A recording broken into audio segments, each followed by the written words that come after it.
Lives purpose and mindset. வாழ்வின் முதன்மை நோக்கமும் மனப்பான்மையும். வணக்கம், நான் சௌமியா. வாழ்வின் முதன்மை நோக்கமும் மனப்பான்மையும், அதாவது 1940 இரண்டாம் உலகப் போரின் போது நாசி வதை முகாமில் சிறைபிடிக்கப்பட்ட உளவியலாளரான விக்டர் இ ஃப்ராங்கல்.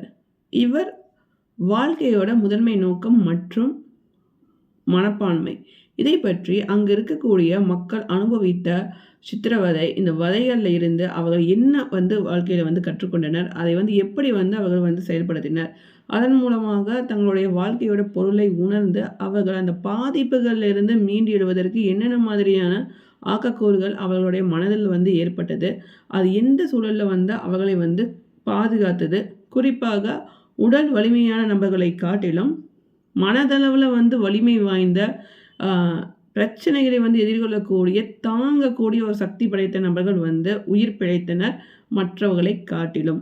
அதில் வெவ்வேறு விதமான மனிதர்களிடமிருந்து அவர் கவனித்த கருத்துக்களை பெற்றதன் அடிப்படையில் அவர் சொல்லக்கூடிய ஒரு விஷயம் என்ன அப்படின்னா, அங்கே இருக்கக்கூடிய வெவ்வேறு மனிதர்களுக்கு வெவ்வேறு விதமான சிந்தனைகள் இருக்குது. ஒரு சிலருக்கு தங்களுடைய குடும்பத்தை மீண்டும் பார்க்க வேண்டும் என்ற எண்ணம், தங்களுடைய குழந்தையை பராமரிக்க வேண்டும் என்ற எண்ணம், சிலருக்கு தான் எழுதி கொண்டிருந்த புத்தகத்தை முழுமையாக எழுதி முடிக்க வேண்டும், சிலருக்கு புதுவிதமாக ஒரு புத்தகத்தை எழுத வேண்டும், ஒரு சிலருக்கு தனக்கு என்னவெல்லாம் நடக்குது இந்த இடத்துல, இந்த வதை முகாமில் தான் எப்படியெல்லாம் வதைப்படுகின்றனர் அப்படிங்கிற ஒரு விஷயத்தை பொதுமக்களுக்கு கொண்டு போய் சேர்க்கணும், அப்புறம் விழிப்புணர்வை ஏற்படுத்தணும். இந்த மாதிரியான பல்வேறு நிலைப்பாடுகள் வெவ்வேறு விதமான மனிதர்களுக்கும் வெவ்வேறு விதமான சிந்தனைகளின் தாக்கங்கள் இருந்தது. அதனால் அவர்கள் அந்த வதைப்பட்ட மனநிலையிலும் கூட அவர்கள் தங்களோட உயிரை தாங்கி பிடித்து அந்த இடத்துல இருந்து அவர்கள் உயிருடன் பிழைக்கக்கூடிய ஒரு சூழலான மனநிலையை ஏற்படுத்தி கொண்டனர். அந்த மனநிலையை அவர்கள் தங்களுடைய வாழ்க்கையில் மீண்டு வருவதற்கான ஒரு சூழலை ஏற்படுத்தியது. இதனால் அவர்களுக்கு ஏற்பட்ட துன்பம், துயரம், இழப்பு போன்ற அனுபவங்களிலிருந்து அவர்கள் இந்த துன்பம் தங்களுடைய வாழ்க்கையில் எப்பேற்பட்ட ஒரு மாற்றத்தை ஏற்படுத்துகின்றது. இதனுடைய பொருள் இவற்றையெல்லாம் கடந்து தன்னுடைய உயிர் இன்னுமே இருக்குது அப்படின்னா தான் இந்த உலகத்துக்கு தனக்குன்னு ஏதோ ஒரு விஷயம் இருக்குது, அப்போது நமக்கு ஏதோ ஒரு பொருள் இருக்குது, நம்ம இன்னும் உயிருடன் வாழ்வதற்கு என்ற ஒரு மனப்பாங்கை ஏற்படுத்தி கொண்டிருந்தனர். அதுதான் அவர்கள் எப்படி வாழ வேண்டும் என்ற ஒரு தாக்கத்தை அவர்களுடைய மனநிலையில் ஏற்படுத்தியிருக்கு. அதன் பொருளே அவர்கள் நீண்ட காலம் வாழக்கூடிய ஒரு தன்மையை அவர்களுக்கு பெற்றுக் கொடுத்துருக்கு. இதன் அடிப்படையில் இவர் 3 விதமான கொள்கைகளை வடிவமைக்கின்றார். அதை லோகோ தெரப்பி என்ற பெயரில் ஒரு மனநல சிகிச்சைக்காக இந்த உளவியலாளர் இவற்றையெல்லாம் ஏற்படுத்துகின்றார். அதாவது மனிதர்களுக்கு பொதுவாக தங்களுடைய வாழ்க்கையில் பொருளை தேடி உணரக்கூடிய தன்மை இயல்பாக இருக்குது. எந்த ஒரு மனிதனும் தான் வாழ்வதற்கான நோக்கத்தை தேடி கண்டுபிடிக்கக்கூடிய ஒரு தேடல் பெற்ற ஒரு மனநிலை கொண்ட நபராகவே இருந்திருக்கின்றனர். அதன் பொருட்டு தான் இவருடைய முதல் கொள்கையை வாழ்வினுடைய பொருளை உணர்ந்து அதை தேடுவது, அதற்கு அர்த்தமுள்ளதாக மாற்றிக்கொள்ள முடியும் என்று சொல்கிறாரு. இரண்டாவது நோக்கம் என்னன்னா, எந்த மாதிரியான சூழலிலும் சரி மனிதர்கள் தங்களுடைய மனப்பான்மையை சுயமாக தேர்வு செய்யக்கூடிய தன்மையை ஏற்படுத்தி கொள்ள முடியும். மூன்றாவது, எந்த ஒரு சூழலாக இருந்தாலும் சரி முதல் நோக்கமே வாழ்வினுடைய பொருளை உணர்ந்து அதை கண்டுபிடித்து அதன்பால் தன்னுடைய சமூக பங்களிப்பு என்ன என்பதை உணரக்கூடிய ஒரு தருணம். இவற்றை எல்லாவற்றையும் வைத்து கிட்டத்தட்ட ஒரு பொருளை வாழ்க்கையின் பொருளை கண்டறிவது எப்படி அப்படிங்கிறதுக்கும் ஒரு 3 விதமான கோட்பாடுகளை கொடுத்திருக்காரு. ஒரு செயலை உருவாக்குவது, நம்ம செய்யக்கூடிய ஒரு செயல் நம்ம அதுவும் தினசரி அந்த செயலை நம்ம முன்னேற்றத்தை கவனித்து கொண்டே இருப்போம். அது இம்மாதிரியான தோல்வியில் ஏற்பட்டாலும் சரி நம்ம மேற்கொள்ளக்கூடிய செயலை தடைபடாது தொடர்ந்து மேற்கொள்ள வேண்டும். அப்படி மேற்கொள்ளும் போதே அது ஒரு மிகப்பெரும் மாற்றத்தை நம்மளுடைய மனதளவில் ஏற்படுத்தும். அதாவது பர்போஸ், நமக்குன்னு ஒரு செயலை மேற்கொள்வதற்கான ஒரு தன்மை ஏற்படுது அப்படின்னா தினசரி அந்த செயல்களை நம்ம தொடர்ச்சியாக மேற்கொள்ளக்கூடிய ஒரு தருணம் நம்ம விடாமுயற்சியை கொண்டிருப்போம். அப்போது தொடர்கற்றல் இயல்பாக இருந்து கொண்டே இருக்கும். அதில் நிறைய நிறைய மாற்றங்களை வந்து நம்ம தினசரி வந்து புகுத்தி கொண்டே இருப்போம். நேற்று இருந்த மாதிரி நம்ம இன்னைக்கு இருப்போமா அப்படின்னா கிடையாது. இன்று இருக்க மாதிரி நாளைக்கு வந்து இருப்போமா என்பதற்கு அப்படியே வந்து நம்ம இருக்க போகிறது கிடையாது. அப்போ தினசரி வந்து நம்மிடம் வந்து நிறைய மாற்றங்கள் வந்து ஏற்பட்டு கொண்டே இருக்கும். ஒவ்வொரு விஷயத்துலேயும் சரி. அந்த மாதிரி தான் செயல்கள். அப்போது ஒரு செயலை வந்து உருவாக்குவது, குறிப்பாக வேலை, கலை, அடுத்து ஆராய்ச்சி, சேவை இந்த மாதிரியான பல்வேறு விஷயங்கள். வேலை அப்படிங்கிறப்போ நம்ம மேற்கொள்ளக்கூடிய ஒரு செயல் வந்து குறிப்பாக நமக்கு எந்த துறையில் வந்து அதிக நாட்டம் இருக்கின்றதோ அந்த துறை சார்ந்த வேலையை வந்து நம்ம தேர்வு செய்து அதில் படிப்படியாக நம்ம தினசரி வந்து கற்றலை வந்து மேம்படுத்தி அதன் மூலமாக திறம்பட நாம் எப்படி வந்து அந்த விஷயத்தை வந்து முயற்சி செய்வது, அதை தொடர்ச்சியாக பயிற்சியின்பால் நம்மளால் அந்த வெற்றியை வந்து ஒரு நுண்ணறிவு திறனை பெற்று நம்ம அடுத்த கட்டத்தை நோக்கி நகர முடியுமா என்ற சிந்தனையை வந்து மேற்கொள்வது. இரண்டாவது வந்து அன்பு மற்றும் அனுபவங்களிலிருந்து நம்ம பெறக்கூடிய ஒரு விஷயம். குடும்பத்தில் இருக்கக்கூடிய உறுப்பினர்கள் அவர்கள் மூலமாக நமக்கு கிடைக்கக்கூடிய ஒரு அன்பாக இருக்கலாம். மற்றும் இயற்கை, இசை இவற்றை போன்றவற்றில் இருந்து நம்ம இயற்கையை ரசிக்கும் போதும் சரி, இசையை கேட்கும் போதும் சரி, நம்ம வந்து ஒரு அனுபவம் வந்து பெறுவோம். அதைத் தொடர்ந்து நம்ம பயணங்கள் மேற்கொள்ளக்கூடிய ஒரு தருணங்களிலும் நமக்கு வந்து அனுபவம் வந்து கிடைக்கப்பெறும். இந்த மாதிரியான பல்வேறு ரீதியாக நம்ம பெறக்கூடிய அனுபவங்கள். இந்த அனுபவங்கள் வந்து நமக்கு எதை வந்து கற்றுக் கொடுத்தது, நம்ம இவற்றிலிருந்து நம்ம என்ன வந்து கற்றுக்கொண்டோம், நம் வாழ்க்கையை நம்ம எப்படி திறம்பட மாற்றிக்கொள்ள நம்ம முயற்சித்திருக்கோம், இந்த மாதிரியான பல்வேறு விஷயங்களை பற்றி சிந்திப்பது. மூன்றாவதாக ஒரு விஷயம் என்ன அப்படின்னா, தவிர்க்க முடியாத சூழலில் துன்பம் ஏற்பட்டால் அதை எதிர்கொண்டு அதில் தொடர்ச்சியாக என்ன விஷயத்தை மாற்றினா நம்ம வாழ்க்கையை வந்து நாம் திரும்ப பெற முடியும் அப்படிங்கிற ஒரு சிந்தனையை வந்து மேற்கொள்வது. அதாவது துன்பங்கள் அப்படிங்கிற ஒரு விஷயம் வந்து எதிர்பாராத நடக்கக்கூடிய ஒரு நிகழ்வு. அது பேரிடராக இருக்கலாம், பேரழிவாக இருக்கலாம், போர்கள் இவற்றில் இருந்து ஏற்படக்கூடிய ஒரு துன்பம், ஒரு துயரம், தோல்வி, இழப்புகள் எவற்றையுமே வந்து நம்மளால் மாற்ற முடியும். அந்த சூழ்நிலையை நம்மளால் வந்து அந்த நிகழ்வுகளை வந்து நம்மளால் மாற்றவே முடியாது. ஆனால் அந்த நிகழ்வுகள் ஏற்படுத்தக்கூடிய அந்த தருணத்தில் நம்ம எடுக்கக்கூடிய நம்மளுடைய பதில்களாக இருக்கலாம், நம்ம கொடுக்கக்கூடிய பதில்கள், அல்லது நாம் எதிர்கொள்ளக்கூடிய தருணத்தில் நம்மளுடைய நடவடிக்கை எப்படி இருக்கும், அந்த சூழலை எதிர்கொள்ளக்கூடிய தன்மை, இதைத்தான் நம்ம சுயமாக தேர்வு செய்ய முடியும். அப்பொழுது நம்ம அதை எதிர்கொள்ளக்கூடிய ஒரு தன்மையை வந்து நம்ம பெற்றிருக்கக்கூடிய ஒரு மன ஆற்றலையும் வந்து நாம் ஏற்படுத்தி கொள்வது நலம். அதிலேருந்து நம்ம என்ன வந்து கற்றுக்கொள்கிறோம் அப்படின்னா, நம்ம உடல் வலிமையை காட்டிலும் நம்மளுடைய மன வலிமை என்பது மிக முக்கியமான ஒன்று. அப்போ மன வலிமையை வந்து நம்ம ஏற்படுத்தி கொள்ள வேண்டும் என்றால் எந்த ஒரு சூழலையும் வந்து நம்ம வந்து ஒரு மனதளவில் வந்து ஒரு வலிமை வாய்ந்த நபராக இருக்கணும். எதையும் எதிர்கொள்ளக்கூடிய ஒரு ஆற்றல் நிறைந்த நபராக இருக்கணும். அதற்கு வந்து பல்வேறு விஷயங்களை வந்து அவர்கள் வந்து சொல்கிறாங்க. எக்காரணம் கொண்டும் வந்து நம்மளுடைய சூழலை வந்து மாற்றவே முடியாது. ஆனால் அதை எதிர்கொள்ளக்கூடிய பதிலளிக்கக்கூடிய தன்மையை வந்து தேர்வு செய்யக்கூடிய மனப்பாங்கை நாம் ஏற்படுத்தி கொள்ள முடியும். அதற்கு நம்பிக்கையை நாம் எந்த ஒரு காரணத்திலும் வந்து இழக்கவே கூடாது. நம்பிக்கை இழக்காதிருக்கக்கூடிய ஒரு சூழலை வந்து மேம்படுத்தி கொள்ளுதல். அதை தொடர்ந்து நம்ம சிறு சிறு உதவிகள் வந்து மற்றவர்களுக்கு செய்வதன் மூலமாக மகிழ்ச்சியை நம்மளால் பெற முடியும். அப்போது மற்றவர்களுக்கு வந்து நம்ம வந்து செய்யக்கூடிய உதவி வந்து நமக்கு ஒரு மிகப்பெரும் மகிழ்ச்சியையும் நம் மனதில் வந்து ஏற்படுத்தக்கூடியதாக இருக்கும் அப்படின்னு சொல்கிறாங்க. அடுத்து வந்து அதாவது எந்த சூழலில் வந்து இருந்தாலுமே நம்ம ஒரு பொருளை வந்து உணர்ந்து நம்ம செயல்படக்கூடிய ஒரு தன்மை கட்டாயம் அவசியம். நம்மளுடைய வாழ்க்கையோட பொருள் வந்து என்னவாக இருக்கும், நம்ம ஏன் வந்து பிறந்திருக்கோம் அப்படின்னா அதற்கு ஒரு காரணம் கட்டாயம் இருக்கும். அது என்னவாக இருக்கும். அப்போ இந்த சமூகத்தில் வந்து நம்ம எம்மாதிரியான ஒரு பங்கை வந்து நம்ம செயலாற்றுவதற்காக நம்ம இந்த உலகத்தில் வந்து பிறந்திருக்கோம். இதனுடைய பர்பஸ் வந்து என்ன, இப்போ லைஃபோட பர்பஸ் தெரியக்கூடிய ஒரு தருணத்தில் நம்ம வந்து ஒரு இயல்பான ஒரு நிலைப்பாட்டில் வந்து இருப்போம். அடுத்து நம்முடைய வேலைகளை வந்து தொடர்ச்சியாக செய்து கொண்டு இருப்போம். தேவையற்ற சிந்தனைகளில் வந்து நம்ம எண்ணங்கள் வந்து அலைப்பாயாது.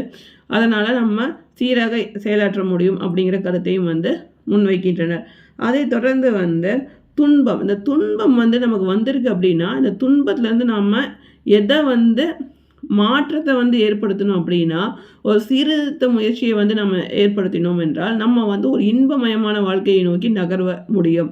அப்போ இந்த துன்பம் நேரிடாமல் இருக்கணும்னா இந்த துன்பத்திலிருந்து நம்ம எதை கற்றுக்கொண்டோம், அப்போ இதற்குள்ளே போகாமல் இருக்கிறதுக்கு நம்ம என்ன மாதிரியான விஷயங்களை வந்து நம்ம மனதளவில் வந்து நம்ம ஏற்படுத்தி வைத்திருக்கோம், இந்த மாதிரியான பல்வேறு காரணிகளை வந்து தேடுவது, சிந்திப்பது.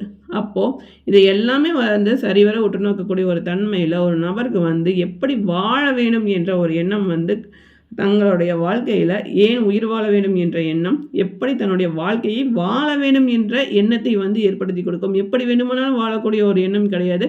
எப்படி உயிர்ப்புடன் நிலைத்து காலம் தொட்டு தன்னால் வாழ முடியும், எந்த இடர்பாடுகள் எந்த மாதிரியான ஒரு சூழல் எது வந்தாலும் சரி தன்னுடைய மனப்பான்மையை வந்து தான் தேர்வு செய்யணும். தேர்வு செய்யக்கூடிய சுதந்திரம் வந்து அந்த நபருக்கு உண்டு. அப்படி இருக்கும்போது அந்த நபர் அந்த சூழலை வந்து எப்படி எதிர்கொள்கின்றார் என்ற எண்ணத்தை வந்து வலிமையாக வந்து ஏற்படுத்தி கொள்ள வேண்டும் என்பதை முன்வைக்கின்றனர். அதைத் தொடர்ந்து அவர்கள் வந்து அங்கிருந்து மனிதர்களிடம் இருந்து பெற்ற ஒரு சிந்தனையில் அடிப்படையில் வந்து சில விஷயங்களை வந்து சொல்கின்றனர். என்ன அப்படின்னு பார்த்தோன்னா, அங்கே இருக்கக்கூடிய பெரும்பாலானோருக்கு வந்து தன்னுடைய வாழ்க்கையில் வந்து அடுத்த கட்டத்தை நோக்கி சிந்திக்கக்கூடிய தன்மை வந்து வைத்திருந்தனர். அவர்கள் வலிமையானவர்களாக இருந்தார்களா என்றால் அது கேள்விக்குறி. அவர்கள் உடல் அளவில் வலிமையாக இருந்ததை விட மனதளவில் வலிமை நிறைந்த நபர்களாக இருந்திருக்கின்றனர்.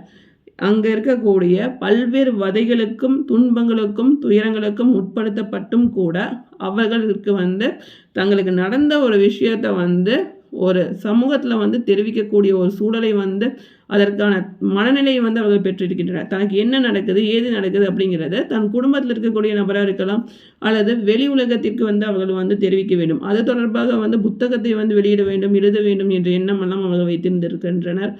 அப்புறம் தங்களுடைய குடும்ப உறுப்பினர்களை வந்து காண வேண்டும். தங்களுடைய குடும்பத்தை வந்து பிரிந்து அந்த ஒரு துயரத்துக்குள்ளே வந்து அவர்கள் அடைப்பட்டு கிடக்கக்கூடிய ஒரு தருணத்தில் அங்கேருந்து மீண்டு சென்றால் அவர்கள் வந்து அவர்களோட குடும்பத்தை வந்து பார்க்க முடியும். அப்போ அந்த குடும்பத்திற்கு வந்து அவர்களால் வேண்டிய உதவியை வந்து செய்ய முடியும். மற்றும் பிறருக்கு வந்து அவர்களால் வந்து என்ன பலன் எல்லாமே அவர்கள் வந்து சிந்தித்திருக்கின்றனர். இது தொடர்பாக அவர்கள் வந்து தங்களுடைய வாழ்க்கையை வந்து ஒரு பொது வெளியில் வந்து தொடர்புபடுத்தி பார்க்கக்கூடிய ஒரு தருணம். தன்னால் தன்னுடைய சமூகத்திற்கு வந்து என்ன பலன், தான் எதற்கு தன்னுடைய வாழ்க்கை எதற்கு, என்ன காரணத்திற்காக தன்னுடைய வாழ்க்கை, இது எல்லாவற்றையுமே அவர்கள் சிந்தித்த ஒரு தருணம் தான் அவருடைய வாழ்க்கையில் ஒரு மிகப்பெரும் மாற்றத்தை ஏற்படுத்தி கொடுத்துருக்கு. அதுதான் அவர்களை வந்து உயிர் பிழைத்து வாழ்வதற்கான ஒரு தன்மையை வந்து அர்த்தம் நிறைந்த ஒன்றாக அவர்களோட வாழ்க்கையில் மிகப்பெரும் மாற்றத்தை ஏற்படுத்தியுள்ளது என்பதை இந்த ஃப்ராங்கல் வந்து சொல்கிறார். அதனால் தான் இந்த லோகோ தெரப்பி அப்படிங்கிற ஒரு விஷயத்தை வந்து இவர் மிகவும் குறிப்பிடுகிறார். குறிப்பாக வந்து இந்த லோகோ தெரப்பியில் வசதி வாய்ப்புகள் எல்லாவற்றையும் காட்டிலும் மனிதர்கள் வந்து தங்களுடைய வாழ்க்கையை வந்து வெறுமை உணர்வு வந்து புகுத்திடுச்சு அப்படின்னா அந்த நபர்கள் வந்து பெருமளவில் வாழ்க்கையில் மகிழ்ச்சி நிறைந்த நபர்களாக இருப்பார்களா என்றால் கிடையவே கிடையாது என்று சொல்கிறார். அதே நேரத்தில் வந்து அவர் வந்து ஒரு மன அழுத்தத்திற்கான நிகழ்பாட்டில் வந்து இருக்கிறதுக்கான வாய்ப்புகள் அதிகம் அப்படிங்கிறதும் சொல்கிறாங்க. ஏன் அப்படின்னா வாழ்க்கையோட வெறுமை உணர்வு எப்பொழுது வரும் அப்படின்னா தன்னுடைய வாழ்க்கையோடைய பொருளை வந்து உணர முடியாத ஒரு தருணத்தில் தான் தன்னால் என்ன பலன் என்ன பயன் இது எவற்றையுமே சிந்திக்காத ஒரு நபர்களால் தங்களுடைய வாழ்க்கையை தங்கள் விருப்பம் போலையும் வாழ முடியாது. மற்றவர்களோட சொல்புத்தியின் பாலே அவர்கள் வந்து வாழக்கூடிய ஒரு சூழலுக்கு தள்ளப்படுவார்கள். அப்படி இருக்கக்கூடிய தருணத்தில் தங்களுடைய சொல்புத்தியை தங்களுடைய சுய புத்தியை வந்து அவர்கள் சிந்திக்க வேண்டும் என்றால் அவர்கள் வந்து தங்களுடைய பர்போஸ் வந்து என்ன அப்படிங்கிறத வந்து தெரிந்து கொள்ளக்கூடிய ஒரு தருணம் தான். அப்போது வாழ்க்கையோட அவர்களுடைய பொருள் வந்து என்ன, அவர்கள் ஏன் பிறந்தனர், என்ன காரணத்திற்காக பிறந்தனர், அவர்களால் வந்து இந்த உலகத்தில் ஏதேனும் ஒரு மாற்றத்தை வந்து நிகழ்த்த முடியுமா, அவர்களோட பிறப்பிற்கு பின்னால் இருக்கக்கூடிய ஒரு காரணம் என்ன, அவர்களுக்கு தன்னுடைய துறை வந்து அவர்களுக்கு ஏதேனும் ஒரு துறை வந்து பிடித்திருக்கக்கூடிய ஒரு விஷயம் வந்துச்சு அப்படின்னா அவர்கள் அந்த துறையில் என்னென்ன விஷயங்களை வந்து மேற்கொண்டிருக்காங்க, என்னென்ன புது புது விஷயங்களை வந்து கொடுத்துருக்காங்க, இந்த மாதிரியான பல்வேறு சிந்தனைகளை வந்து அவர்கள் வந்து ஏற்படுத்தி கொள்வது அவர்களுக்கு நலம் வாய்ந்தத ஒன்று. அதுதான் வந்து அவருடைய வாழ்க்கையில் ஒரு மிகப்பெரும் மாற்றத்தை வந்து ஏற்படுத்தும் அப்படின்னு சொல்கிறாரு. மகிழ்ச்சியை வந்து நம்ம துரத்தி தேடி போய் அதை வந்து கொண்டு வர முடியுமா அப்படின்னா கிடையவே கிடையாது. மகிழ்ச்சியை வந்து நம்மளால் துரத்தவெல்லாம் முடியாது. மகிழ்ச்சி எப்பொழுது வந்து நமக்கு கிடைக்கும் அப்படின்னா நமக்கு பிடித்தவற்றை நம்ம தொடர்ச்சியாக வந்து ஒரு ஈடுபாட்டுடன் செய்யக்கூடிய ஒரு தருணத்தில் நாள் போக்கில் அதில் வந்து ஒரு மன நிம்மதியை வந்து ஏற்படுத்தும். அந்த மன நிம்மதி காலப்போக்கில் மகிழ்ச்சியாக மாறும். அப்பொழுது மகிழ்ச்சி என்பது மனதளவில் வந்து பிறக்கும் அப்படின்னு சொல்கிறாரு. அதனால் மகிழ்ச்சியை நீங்கள் வந்து துரத்தி தேடுவதை விடுத்துவிட்டு வாழ்வினுடைய பொருளை தேடுங்கள். வாழ்வினுடைய பொருளை தேடி உங்கள் வாழ்க்கையை வந்து நீங்கள் அதில் ஈடுபாட்டுடன் செய்யக்கூடிய ஒரு தருணத்தில் உங்களுக்கு மகிழ்ச்சி என்பது இயல்பாகவே கிடைத்துவிடும் என்று சொல்கிறார் இந்த ஃப்ராங்கல். இன்றைக்கி நம்ம ஃப்ராங்கல் அவர்கள் வந்து என்ன கருத்தை வந்து முன்வைக்கிறார் அப்படின்னா, வாழ்வினுடைய பொருளை உணர்ந்து நம்ம செயல்படக்கூடிய ஒவ்வொரு தருணத்திலும் வந்து நம் மனதளவில் வலிமை வாய்ந்த நபராக மாறிக்கொண்டே இருப்போம். அந்த வலிமை தான் நம்மளுடைய வாழ்க்கையில் ஒரு மிக பெரும் வளர்ச்சியை வந்து எடுத்து செல்ல போகின்றது. அதுதான் வந்து நமக்கு ஒரு வெற்றியை வந்து ஏற்படுத்தி கொடுக்கும். அந்த வெற்றி நமக்கு ஒரு நல்ல ஒரு நிம்மதியையும் மன மகிழ்ச்சியையும் ஏற்படுத்தி கொடுக்கும். அதன் மூலமாக நாமும் சரி, நம்மை சுற்றி இருக்கக்கூடிய நபர்களும் சரி, ஒரு மகிழ்ச்சியான ஒரு மனப்பாங்கை கொண்ட நபர்களாகவும் வளர்ச்சியின் நிலைப்பாட்டில் வந்து இருக்கக்கூடிய நபர்களாகவும் மாற்ற முடியும். மாற்றம் என்பதே மாறாதது. அப்போ மாற்றத்தை வரவழைக்கக்கூடிய ஒரு மனநிலையும் நம்மிடத்தே உண்டு என்பதை தான் இவர் வந்து சொல்லியிருக்காரு. அதுவுமே வந்து இவர் சொல்லியிருக்கக்கூடிய ஒரு விஷயம் வந்து வதை முகாமில் இவரும் வந்து அந்த அவர்களோட சிறைப்பட்டிருக்காரு.